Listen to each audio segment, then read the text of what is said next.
And now for something completely random. You know, I know it's way past April Fool's, but I don't even care. Bluey! Bluey! I am well aware that this is not even a why even sort of show, but dang it, I wanted to cover it so badly. Created and written by Joe Brumm, Bluey is an Australian slice-of-life kids show that centers around a blue healer named, well, Bluey, and the rest of the healer family, her sister Bingo, father Bandit, and mother Chili, as they play games, embark on adventures, and learn some valuable life lessons. It's a very simple concept, but one that could work if given the right crew, the right amount of effort, and this is one of the best animated shows I've seen from the 2020s. Yeah, I'm jumping the gun.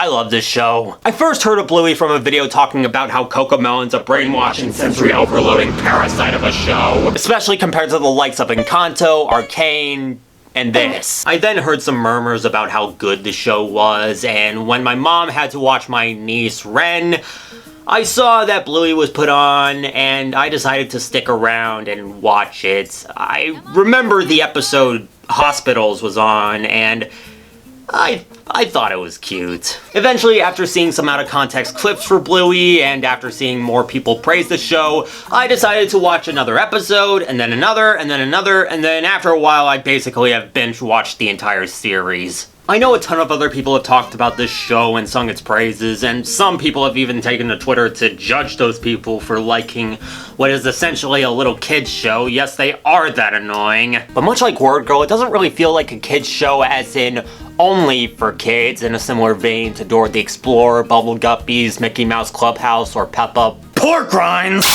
It's legitimately a well-rounded cartoon that can be enjoyed by both kids and parents. And even if you're not a kid or a parent, I feel like there's some enjoyment to be had in its writing, animation, and even the subject matter. And no joke, there are some episodes that legitimately made people shed some tears. Well, except me, because I gave up my soul a while ago. I'll talk about them later, but for now, I thought it'd be fun to just sit back, look at a few episodes, rip them, and talk about things that I like about this show.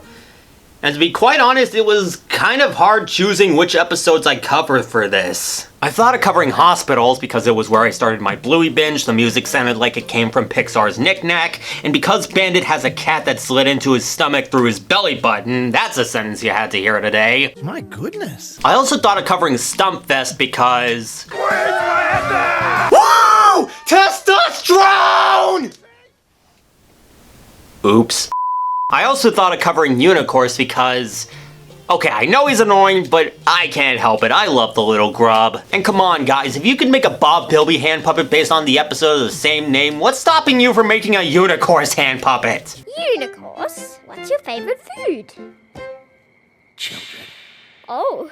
Okay, Unicorse, I suggest you take a step back because you do not want Mr. Cabbage Sack to be involved. I thought of covering The Sleepover because Muffin is so chaotic and adorable. My name is Boo Boo Bopple. Now you know how I named my tie. I even thought of covering Born Yesterday, or that episode where Bluey and Bingo take photos of Chili's butt. Oh, look, Raylene, it jiggles. Do you take cash or credit? On second thought, you're right. The money's better spent elsewhere. Thank you, Patreon. But I think I picked the best 2 episodes for this occasion. Well, technically 3, but we'll get to it. And I hope I can provide some good, clean fun. Dad, can you bend over? Bluey. I said clean fun! So let's kick things off with the episode Daddy Robot. Daddy. I regret everything. This episode of Bluey is called Daddy Robot. So we open in the pigsty as Bluey and Bingo's mother Chili, voiced by Melanie Zanetti, who's had some roles in Raven's Hollow, Love and Monsters, and Gabriel's Inferno. God, no. Telling them to clean up their room, which they clearly don't want to do. But they have an idea to help them with such backbreaking labor. Oh, wait, he's noshing on some leftovers. I could relate to that. Daddy Robot, voiced by Dave McCormick, who's mostly known as the frontman for Australian band Custard. I've never really heard of them until now, and honestly, they're alright. They're not really my cup of coffee with Tim Tams, but I can appreciate them. And no joke, Bandit is easily one of the best animated fathers I've seen in recent memory. He isn't a bumbling moron, an abusive moron, or the worst. He's responsible, understanding, patient, fair but firm with the kids, has a high pain tolerance. All around me are and is pretty dedicated to giving his kids a fun time, even if it's a lot of work or something that he doesn't want to do. Or the kids don't want to do. I already brought up Unicorse, but there's also Born Yesterday, Asparagus, Magic Xylophone, The Weeknd, Sheepdog, even pretending his arm is an emu named Sean, with a full mind of its own, attacking himself, Lucky's dad, and... Did I mention this was Australian? And of course, pretending to be a robot doing his kids' every demand. To serve my masters is the highest honor. I got no other honors. I am very lonely. I was not intending that when I wrote it down. So after a nice little robot shuffle, they order him to clean the playroom up, which is so satisfying that they tell Daddy Robot they don't ever want to clean the playroom ever again. Never again. I think you might want to go back on your word, Bluey. You know what happens when... Daddy Robot is gonna throw us in the wheelie bin! Yep, he's already revolting against his masters. We're all doomed! Okay, he does bring up that if he eliminates the kids, there will never be a mess to be made. You know, remove the source of the problem to solve it. But still, would you really be surprised if this was the start of a robotic uprising? Chili helps him out by throwing a spray bottle, but all this does is make him malfunction. So now he thinks that his kids are a wheelbarrow, Vacuum cleaner. a banjo, laundry, a guinea pig? Well, you're doomed to be experimented on. Hope you're happy. Wait, why is he doing the Cossack? Please pretend I didn't just do that. Okay, I won't. And so as a last resort, they decide to bring out Mommy Robot. Hello. Yeah, Chili also commits to the bit, whether it's pretending to be any animal Bluey turns her into with a magic asparagus, being multiple jobs when playing trains, being a curious GPS when playing taxi, even using the Force against Bluey when she gets cheeky in the episode. Because it's magic? Yeah, I need to move on. You're the most beautiful robot I've ever seen. Hey, I'll have you know that your marriage matters more than the truth. So after Daddy Robot humiliates himself, I would have said pull the marionette, but that's kind of inaccurate in this case. The girls ambush him and press his nose to turn him off, and it gets pretty emotional. Cursed to depart, having only just known your beauty. It's enough to make a grown man cry. Oh, great. Robots can get rigor mortis. Charming. So as Daddy Robot is repaired, the two end up confessing they wanted him to clean their room for them, with Chili telling them that Daddy Robots always take the easy way out, much like them. Yeah, one thing I have to commend Bluey for is being able to tell messages in a mature, understandable, and not so ham-fisted or patronizing way. Usually by having the parents talk to the kids in a pretty mature and understanding manner, or by letting the games play out and showing the consequences, making the kids realize their mistake on their own. Again, not every episode is like this, some are just plain adorable and fun, but again, it's nice to see a show that doesn't butcher its messages. And yeah, some of them are pretty insightful, like why parents don't choose favorites, being perfect isn't easy, you gotta take the bad with the good, live in the moment, why parents need 20 minutes to calm down, not letting your own self-doubt take over, which for me is kinda necessary. Not keeping adults from having their own fun, the older generation can learn something from the new one, take notes you piece of... And so our episode ends with Daddy Robot repaired and being ordered to relax with Mommy Robot as the kids clean up the playroom. Kiss me before you wake up. Did anybody even notice this was a Total Recall reference? I swear I didn't even know until it was pointed out to me. Okay, let's just move on to an episode more focused on having a bit of fun. Bus. This episode of Bluey is cool.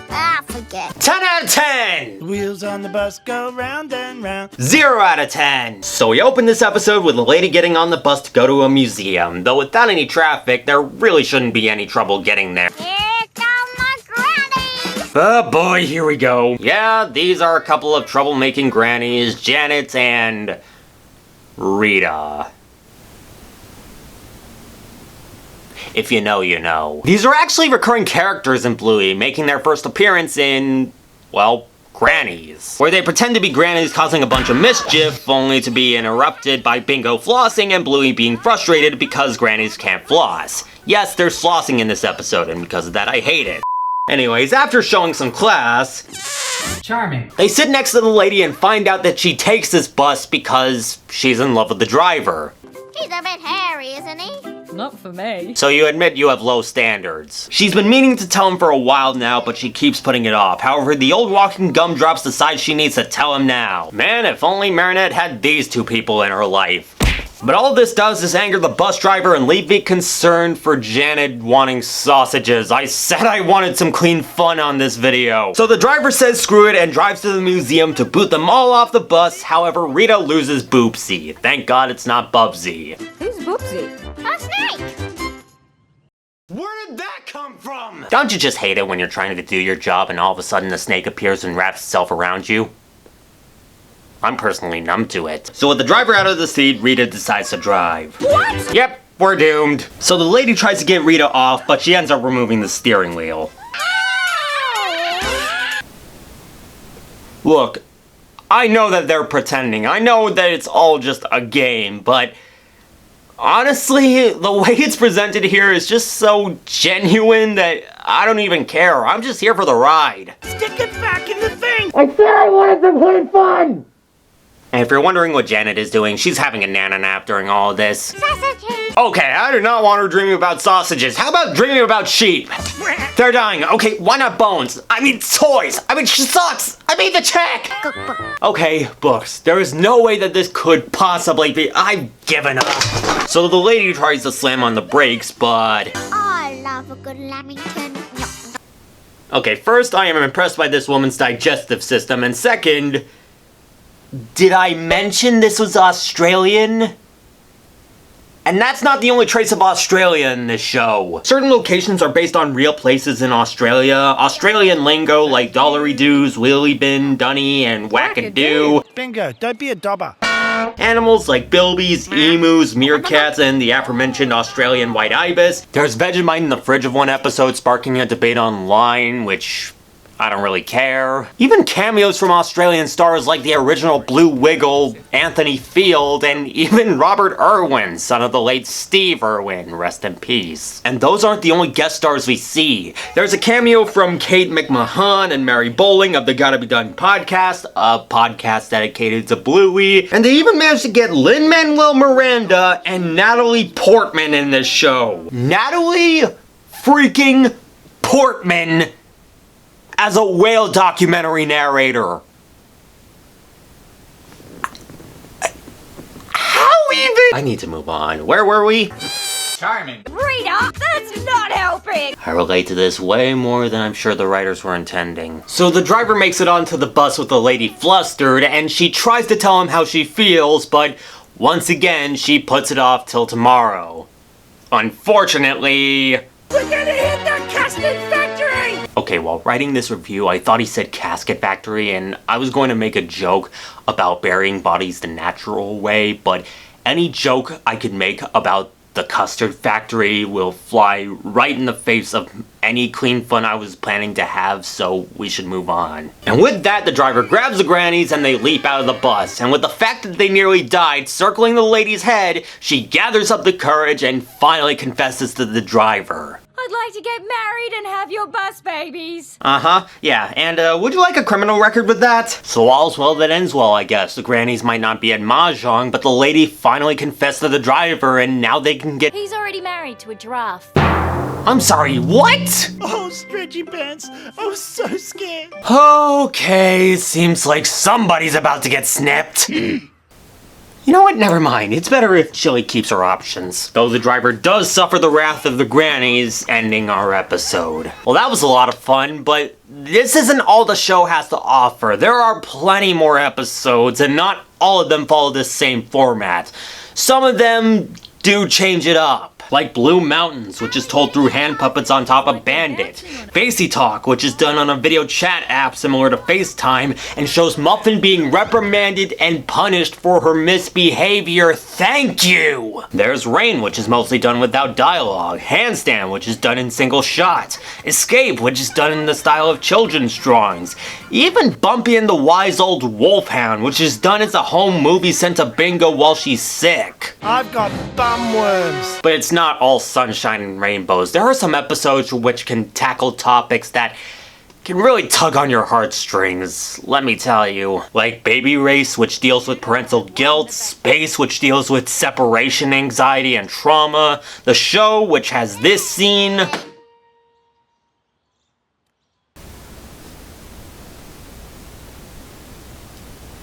There's Onesie, which touches on infertility, Army, which focuses on a character named Jack who has a neurodevelopmental condition and low self-esteem, which, speaking as somebody who has Asperger's and criminally low self-esteem, kinda hits close to home for me. Even Copycat, Not You, which touches on death with Bluey and Bandit finding an injured Budgie and taking it to a vet to try and save it, but it doesn't make it. This especially hits me on a personal level considering I experienced something like this a few years ago. I found a baby bird on the curbside and it was still breathing, so I took it in to try and save it and I tried to put it back in its nest, but there wasn't really much I could do and it ended up passing away peacefully in a box. Yeah, ow. But if there was one episode that did these two things on a level that you wouldn't even expect from a show like this, it's Sleepy Time. This episode of Bluey is called Sleepy Time. I mean, what do I even say about it? Like, usually I try to go for a whole plot synopsis and try and crack jokes, but for this episode, I don't think I can do that. With a 9.9 on IMDb, it's not only the highest rated episode of Bluey, but also one of the highest rated episodes, not just of animated television, but television in general. Sounds pretty ludicrous given what type of show this is, but just look at this. Just in terms of storytelling, animation, symbolism, music, how it handles the struggle and pain of growing up, this episode is a masterpiece. And I don't just mean a masterpiece by the standards of Bluey. No, this right here is probably one of the best animated episodes ever made. Like, right up there with Band Geeks and Sozin's Comet. It is just that good. You want to know how much I love it? I got the freaking storybook before it made a US release. That's how much I love this thing. And yeah, even in storybook format, this story is really spellbinding and pretty emotional. Like I said, I've heard many people crying from certain Bluey episodes, this one in particular being a standout. And while, again, I very rarely cry from entertainment, even upon rewatch, this episode still has the ability to leave me misty-eyed. And it's from freaking Bluey! I know that looking from the outside in, people will just look at this and call it a show made for toddlers, and even judge people for enjoying it so much. Yes, those people exist, and they're just as annoying as they sound. But if you want the perfect counter-argument for that point, Sleepy Time is it. The fact that an episode like this is able to exist in a show meant for a really young demographic and be this good on top of it, I find it all the more impressive. And it goes to show that Bluey isn't just an ordinary toddler show. Deep down, Bluey is something special. And I can't help but admire it. I don't normally rate Bluey episodes because I just sit down and enjoy the ride, but in the case of Sleepy Time, this is a very easy 6 out of 5, and if you're even remotely curious about Bluey, like, this episode is a must-watch. Like, I'm not even kidding. Go and watch it. You won't be disappointed. I also give a recommendation to Camping, one of my personal favorites, Rug Island, and one of the more recent episodes, Relax. All of these episodes are good in their own right, and I can't recommend them enough. Hey, this is Post-Production ASLB here to give one last recommendation, this time to Dragon. I'm not gonna spoil anything, but if you want my opinion, this is another 6 out of 5 episode. It's one of the best in the series, and I highly recommend you watch it. It is just that good. Alright. Might as well cover one more episode, considering this is the belated April Fool's special. And we might as well go out with a weird one. Let's talk about stories. This episode of Bluey is called Stories. So the episode is told through Bluey's teacher, Calypso, voiced by Australian singer-songwriter Megan Washington, whose music I'd recommend giving a listen to. She does good work. Side note, the kids in this series are voiced by the children of the production crew and remain uncredited just to keep them out of the spotlight, which I completely understand and respect. But putting that aside, and because I don't know when else I'll get to bring this up, but the voice acting all across the board is pretty good. Special mention to Dave McCormick for his performance as Bandit. He really fits the role, which is impressive considering he's never acted before. Even the kids do a pretty good job. Not perfect because... Wait, don't you stop forever. well, they're really young and children of the production crew. I'm not really expecting perfection, but for the most part they do a pretty good job and never really come across as obnoxious. If anything, they become more adorable in some areas. I had babies. Anyways, we open the story in Bluey's school with the kids making beeswax sculptures, which I've never heard of until now, but let me tell ya, people have done amazing things with beeswax. 3 terriers are making piranhas, Bluey's making a whale, and Winton's making a fool of himself. And the main character of the story, Indy, is making a horse, and she's quite pleased with it. Look at my horse is amazing. Only problem? Cow. Cow. Cow. Cow. Cow. Not a cow. Cow. Cow. Cow. Cow. Cow. Cow. Mama cow. Cow. Cow. Cow. And because of this error in her design, she gets so upset that she decides to never make a beeswax statue again because... I'm not very good. honestly, I can't complain too much about this considering I went through a similar experience to this as well. Back in 6th grade, I took an art class, and at one point I had to create a clay sculpture. I think I was going for a lion or a leopard, I don't know, but regardless, it ended up looking like baby Simba with a sausage body. It was so depressing, and I was so ashamed of it that I never really took that art class again. So yeah, and that's it. Yeah, the story ends right then and there. Well, until Winton breaks the 4th wall and destroys the credits. This is not the only 4th wall break in Bluey. Nor is it the best. Watch Puppets, you won't be disappointed. So because that ending was a bit sad, and because this is the kind of show where an Infinity War style ending probably wouldn't go over so well, Indy decides to have the story retold so the ending is a lot happier. Oh, and also... What? Don't do steroids, kids. So we resume our story with Indy being miserable when she gets visited by Muscle Pup No Pants. Charming. And in spite of being a muscly pickle, he reassures Indy that she is good at things and she just needs some help to make her cow into a horsey. Quite the development from the first part where he basically just said, I'm not good. and now here he is with the heart of gold, the body of Arnold Schwarzenegger, and the hands of Eddie Van Halen. I told you this was weird. So they try to figure out what's wrong with it, and Indy decides, We should find a picture of a cow and look at it. why not look at a photo of a horse? In fact, one read-through of Old MacDonald later, well, right after Winton uses the power of Dragon Drop, Indy even brings it up. We already knew that. After this, Indy's feeling a bit down and contemplates saying that her horse is a cow. But Winton's not the type to have her give up on it, so he transforms into a car because dogs can do that apparently. Yeah, this is totally normal. I can accept that this is the thing. I don't know. Can you have kimchi noodle babies? So Indy drives Winton without a license over to ground control to Major Tom. I'm sorry. Voiced by the aforementioned Lin-Manuel Miranda, a theater critic. Huh?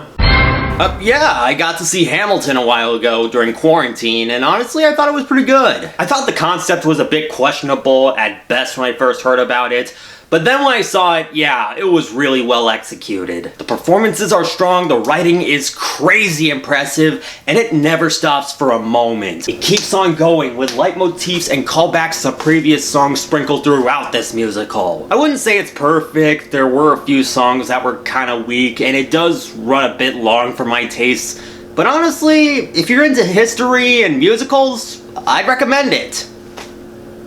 I have not seen Encanto. So they find out the neck is too short and get to work fixing it. Goodbye, cow. Hello. Nice giraffe. It's a giraffe! Bunch of freaks. So now Linton feels guilty thinking he isn't good and...